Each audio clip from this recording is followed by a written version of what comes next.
Grammar rules की class में आज एडजेक्टिव के जो बचे हुए रूल्स थे उनको कंप्लीट करेंगे। तो स्टार्ट करेंगे रूल नंबर 11 से। पिछली वाली क्लास में लेटेस्ट, लेटर, उन सारी चीज़ों पर हमने चर्चा करी। तो कुछ खास वर्ड्स हैं जिनका कुछ सिमिलर साउंडिंग वर्ड उनके होते हैं लेकिन मीनिंग बहुत डिफरेंट होते हैं। तो यहाँ पर भी उससे रिलेटेड कुछ चीज़ें हैं, जैसे कि फार्दर, फर्दर, फारदेस्ट, फर्देस्ट। छोटा सा स्पेलिंग का यहाँ पे चेंज आता है, पर मीनिंग यहाँ पे इसका टोटली डिफरेंट होता है। जैसे फार्दर और फारदेस्ट ये डिनोट करते हैं किसको? डिस्टेंस की टर्म्स में। जबकि अगर फर्दर या फर्देस्ट की बात करें तो ये नेक्स्ट, ये हमें बेसिकली पोजीशन यहाँ पे बता रहे होते हैं कि फर्दर का मतलब उसके बाद, है ना। यहाँ पे फादर मतलब का मतलब होता है दूर। तो ये डिस्टेंस बताएंगे, ये पोजीशन बताते हैं। इसको एग्जांपल से देखते हैं। After this he made no farther statement. तो कहना ये चाह रहा है जो भी इसको लिखा है कि इसके बाद उसने और कोई भी स्टेटमेंट जो है वो नहीं दिया। तो यहाँ पे फार्दर क्या होता है? देखो यहाँ पे फार्दर हमने लिखा था, ये डिनोट करता है किसको? डिस्टेंस को। तो इसलिए इस पोर्शन की वजह से पहला सेंटेंस गलत है। करेक्ट होगा after this he made no further statement, कि उसके बाद उसने और कोई दूसरा या बाद में और कोई स्टेटमेंट नहीं दिया। तो ये सेंटेंस बिल्कुल सही है। Delhi is farther from Haridwar than Roorkee, कि दिल्ली जो है वो हरिद्वार से ज़्यादा दूर है बजाय रुड़की के। तो यहाँ पे दूरी हमें बतानी थी, है ना। तो यहाँ पे farther from Haridwar than Roorkee. अब फर्दर और फार्दर अगेन यहाँ पर अगर वापस चेक करें उस लिस्ट में, तो फार्दर या फार्देस्ट जो होता है वो डिस्टेंस को बताता है। तो यहाँ पर भी हम डिस्टेंस की ही बात कर रहे हैं कि दिल्ली जो है वो हरिद्वार से ज़्यादा दूर है। इसलिए यहाँ पे अगर फर्दर लिखते तो ये गलत हो जाता।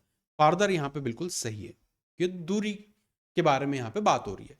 फिर डोंट मेक फर्दर डिले, और ज़्यादा जो है तुम किसी काम में डिले मत करो। तो फर्दर, और ज़्यादा इसके बाद तुम डिले मत करो। तो फर्दर यहाँ पर इसका यूसेज भी सही है। तो एक चीज़ जो कुछ दो वर्ड्स हैं वो बता रहे हैं डिस्टेंस, फार्दर वगैरह जो है, और जो फर्दर है वो बताता है position. Rule number 12, superlative adjectives की बात हो रही कि before superlative adjectives article the must be placed. तो अगर सुपरलेटिव एडजेक्टिव आपने यूज किया है तो उसके पहले फिर हमें द आर्टिकल का प्रयोग करना पड़ता है। तो he is the best boy of the class. तो he is the best boy of the class, है ना। बेस्ट ये अपने आप में बताता है क्या? सुपरलेटिव, इसलिए उसके आगे द का प्रयोग किया हुआ है। तो she is the most intelligent girl, तो मोस्ट सुपरलेटिव हो गया, उसके पहले द का प्रयोग यहाँ पे करना था। तो ये दोनों सेंटेंसेस यहाँ पे सही है। Next rule number 13।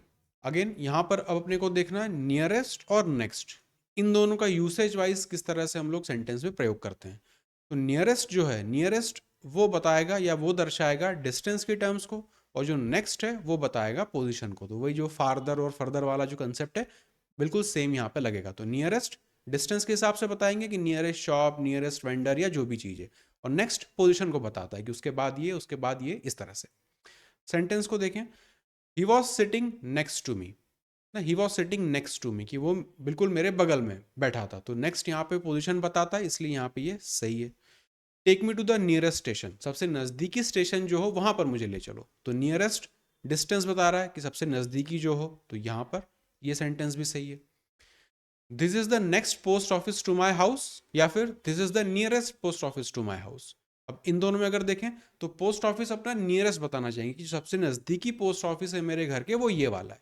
इसलिए यहाँ पे नेक्स्ट की जगह सेकंड नियरेस्ट वाला, ये वाला सही होगा बजाय इसके। ठीक है।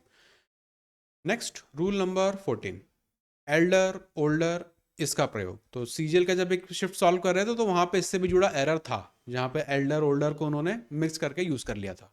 तो एल्डर का जो है प्रयोग करते हैं, एल्डर या एल्डेस्ट, वो हम अपने फैमिली मेंबर्स के साथ कुछ रिलेशन बताने में हम यूज़ करते हैं कि वो मेरा बड़ा भाई है, वो मेरी बड़ी बहन है। तो वहाँ पर जब फैमिली रिलेशंस हो, फैमिली टर्म्स हो, तब वहाँ पे हम एल्डर या एल्डेस्ट का प्रयोग करेंगे। इसके अलावा हम लोग फिर ओल्डर या ओल्डेस्ट का प्रयोग करेंगे।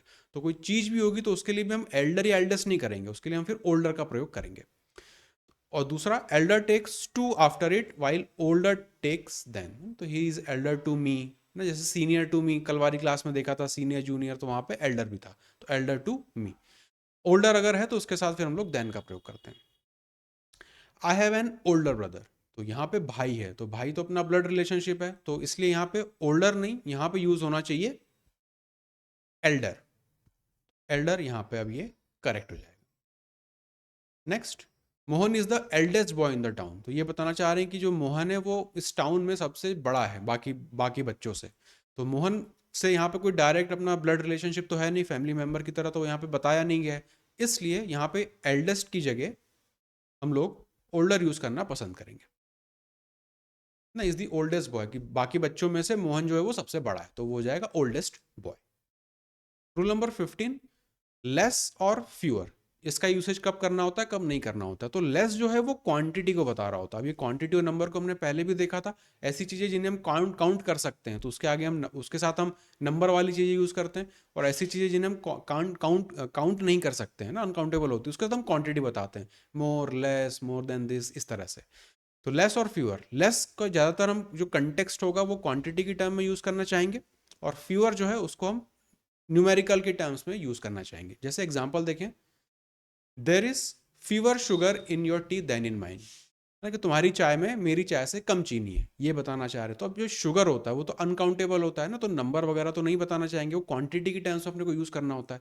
तो यहाँ पे फ्यूअर का प्रयोग जो है वो सही नहीं है, यहाँ पर करेक्ट होगा less. There is less sugar in your tea than in mine, तुम्हारी चाय में मेरी चाय के मुकाबले कम चीनी है। शुगर अनकाउंटेबल होता है, क्वांटिटी बताना होता है मोर लेस, इसलिए लेस का यहाँ पे यूज करेंगे। फिर he has less money than I. अब ये थोड़ा सा अच्छा सेंटेंस है, क्योंकि ये अगर आय के बाद भी कुछ जोड़ सकते हैं यहाँ पे, पर वो ऑप्शनल होता है इसलिए नहीं जोड़ा जाता।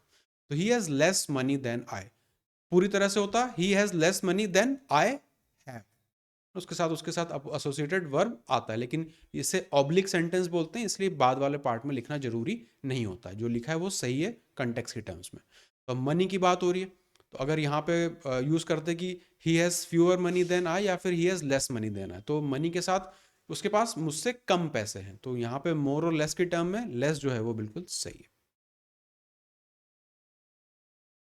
Next rule number 16। तो कुछ एडजेक्टिव हैं जैसे perfect, ideal, full, chief, unique, complete ना, यूनिवर्सल, एंटायर। तो ये इनके साथ हमें फिर और कुछ कंपैरेटिव डिग्री यूज करने की जरूरत नहीं पड़ती है, क्योंकि ये अपने आप में सुप्रीम होते हैं। कि फुल है तो पूरा ही होगा, मोर फुल, लेस फुल का तो कोई मतलब नहीं होता। कंप्लीट का मतलब पूरी तरह से कंप्लीट ना, लेस कंप्लीट, मोर कंप्लीट ये नहीं होगा। तो उनके साथ हमें और कुछ कंपैरिजन के लिए कोई एक्स्ट्रा डिग्री लगाने की जरूरत नहीं होती है। जैसे this achievement was most unique, कि ये जो अचीवमेंट था इस व्यक्ति का वो बहुत खास था। तो यूनिक अपने आप में जो है वो सुप्रीम चीज हो गई, टॉप मोस्ट चीज हो गई, तो फिर वो और उसके ऊपर कुछ हो नहीं सकता। तो मोस्ट का प्रयोग यहाँ पे सही नहीं है। करेक्ट सेंटेंस बनेगा हिज अचीवमेंट वॉज यूनिक, सबसे अनोखी थी, तो अपने आप में वो एक अलग कैटेगरी बन गई है ना, खास चीज हो गई। फिर your knowledge is most perfect, तो परफेक्ट का यूज किया, परफेक्ट का मतलब होता है अपने आप में पूर्ण है वो, तो उसके मोर परफेक्ट, लेस परफेक्ट का तो कोई सेंस नहीं है। मोस्ट का प्रयोग यहाँ पे सही नहीं है। योर नॉलेज इज परफेक्ट, इतना सेंटेंस अपना सही हो जाता। तो ये कुछ वर्ड्स हैं, entire, extreme, infinite, complete, impossible, unanimous. तो अपने आप में ये फुल होते हैं, कम ज्यादा की इसमें कोई गुंजाइश नहीं होती। Rule number 17, when a comparison is introduced and has any after it, the things compared must be excluded from the class। अभी क्लास ऑफ थिंग्स से रिलेटेड है, कि आप उसको जब भी हम कंपैरिजन कर रहे हैं, सिटी का बाकी सिटीज से कर रहे हैं, किसी बच्चे का बाकी बच्चों से कर रहे हैं, किसी भी एक ऑब्जेक्ट का दूसरे ऑब्जेक्ट से कर रहे हैं, तो वहां पे हमें उसे सेपरेट करके कई बार दिखाना पड़ता है, तो ये सेंस के हिसाब से तय होता है। वहां पे सेंटेंस के स्ट्रक्चर में कुछ चेंजेस आते हैं, जैसे London is larger than any city in England. तो लंदन भी जो है वो सिटी है, इंग्लैंड में और भी बहुत सारी सिटी हैं। तो यहाँ पे बताना ये चाह रहे हैं कि जो लंदन है वो बाकी सिटीज से, इंग्लैंड की जो बाकी सिटीज हैं उन सब में से वो बड़ा है। अब उन सब में से वो बड़ा है तो ना बाकी सिटीज से इसको अपने को सेपरेट करके दिखाना होता है, इसलिए यहाँ पे अदर सिटीज करके या अदर जो भी दूसरी चीजें वो करके हम लोग उसे अलग करके बताना चाहेंगे। London is larger than any city in England, तो लंदन जो है वो तो खुद ही इंग्लैंड की एक सिटी है ना, तो यहाँ पे उसको अपने को ग्रुप से अलग करके बताना है।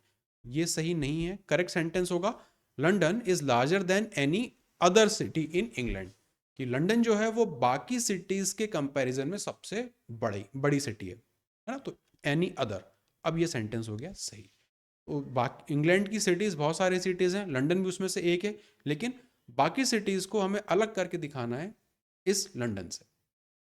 फिर Ram is cleverer than any student in his class. तो हम ये बताना चाह रहे हैं कि जो राम है वो सबसे चतुर है क्लास के बाकी बच्चों से। तो उस क्लास का राम जो है उस क्लास का स्टूडेंट है बाकी सब की तरह, लेकिन हम ये बता रहे हैं कि राम जो है वो अलग है बाकी इन लोगों से। तो थोड़ा सा एक सेपरेशन यहाँ पे अपने को दिखाना है कि ये अलग क्लास है, ये इनके अलग क्लास है ना। क्लास का मतलब ये अपनी क्लासरूम वाली क्लास नहीं, एक जो ग्रुप होता है इन जनरल उसको भी क्लास बोलते हैं।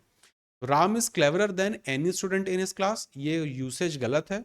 करेक्ट यूसेज होगा Ram is cleverer than any other student in his class. तो राम को अलग करके बता दिया बाकी के बच्चों से। फिर the tiger is as swift as any animal, tiger जो है वो सबसे तेज है, ये बताना चाह रहे हैं एनिमल्स के हिसाब से। या फिर the tiger is as swift as any other animal, तो टाइगर को बाकी एनिमल्स की क्लास से अलग करके अपने को दिखाना है। तो उसी लॉजिक से ये वाला गलत है, यूसेज वाइज सेकंड वाला सही है। Other, other student, other animal, और यहाँ पर था अदर सिटी। पार्ट है ना एनिमल्स, जो टाइगर है वो भी बाकी एनिमल्स का ही पार्ट है, लेकिन टाइगर की कोई खासियत है कि वो बहुत तेज है, चपल है बाकी एनिमल्स है, तो इसलिए उनको थोड़ा सा सेपरेट करके दिखाना पड़ता है। Next rule number 18, each is use to indicate a limited number और every is use to denote unlimited number. इसका तो पहले भी सब्जेक्ट वर्ब एग्रीमेंट में देखा था इस रूल को। Every one of the two boys was given a prize. अब दो हैं तो दो के लिए तो हम लोग एक एक करके उन्हें दिखाना चाहेंगे। Each one of the two boys was given a prize, तो यहाँ पे एवरी वन नहीं ईच वन, कि जो दोनों लड़के थे उनको प्राइज दिया गया। तो पहला वाला जो पार्ट है वो सही नहीं है, दूसरा वाला पार्ट यहाँ पे सही है। फिर he came to see us each day या he came to see us every day, इन दोनों में से कौन सा होगा? क्योंकि अलग अलग दिन, बहुत सारे दिन हो सकते हैं, लेकिन हम ये बताना चाह रहे हैं कि हर दिन वो आता था, तो ईच डे की बजाय एवरी डे, हर एक दिन, प्रत्येक दिन, पहले वाले की जगह दूसरे वाला यहाँ पे प्रिफर करेंगे। रूल नंबर 19, सम, इससे जुड़े क्या रूल होंगे? सम is use in affirmative sentence. Affirmative sentence मतलब पॉजिटिव पॉजिटिव सेंटेंस जो होते हैं वो, और एनी को यूज करते हैं नेगेटिव या फिर इंटरोगेटिव। तो अगर नेगेटिव सेंटेंस है उसमें नॉट, नेवर ऐसा कुछ लगा है या फिर सवाल पूछा जा रहा होता है तो वहां पर हम एनी का प्रयोग करेंगे। अदरवाइज पॉजिटिव सेंटेंसेस में हम लोग सम का प्रयोग करते हैं।